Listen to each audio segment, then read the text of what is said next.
नमस्कार, मैं हूं दिव्यांजलि मोइत्रा। पैसा एक ऐसी चीज है जो हर शख्स को प्रभावित करती है और लालच भी देती है।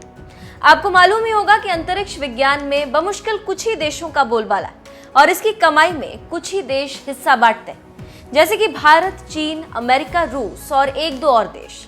इसी बीच कई छोटे और महत्वाकांक्षी देशों ने इस क्षेत्र में अपनी कदम बढ़ा दिए। कुछ तो आगे बढ़ चुके हैं और कुछ आगे बढ़ने की कोशिश कर रहे हैं। ऐसा ही एक देश है यूएई।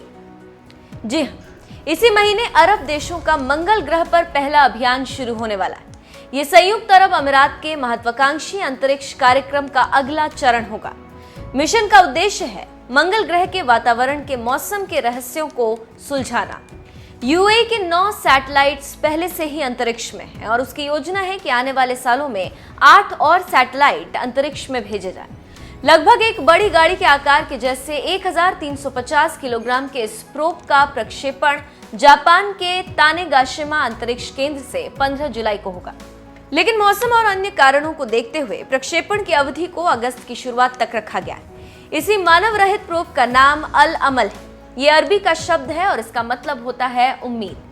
अल अमल को पृथ्वी से मंगल तक की 49.3 करोड़ किलोमीटर की दूरी तय करने में 7 महीने लग जाएंगे। अधिकारियों का कहना है कि अल अमल की रूपरेखा ही इस उद्देश्य से बनाई गई कि इससे इलाके के युवा प्रेरित हों और वैज्ञानिक दृष्टि से महत्वपूर्ण खोजों का मार्ग प्रशस्त हो।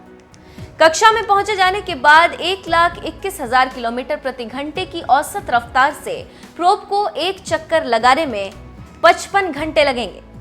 UAE command and control centre से संपर्क सप्ताह में 2 बार 6 से 8 घंटों के लिए सीमित रहेगा। प्रोब कक्षा में मंगल ग्रह के पूरे 1 साल की अवधि के बराबर तक रहेगा।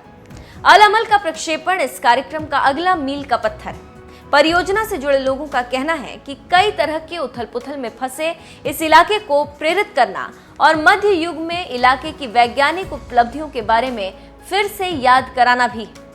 मिशन के प्रोजेक्ट मैनेजर उमरान शरफ की माने तो यूएई अरब देशों के युवाओं को एक मजबूत संदेश देना चाहता है कि जमीन के अलावा एक दूसरी दुनिया भी है। वहां का माहौल और हालात किस तरह से हमारे यहाँ से अलग है।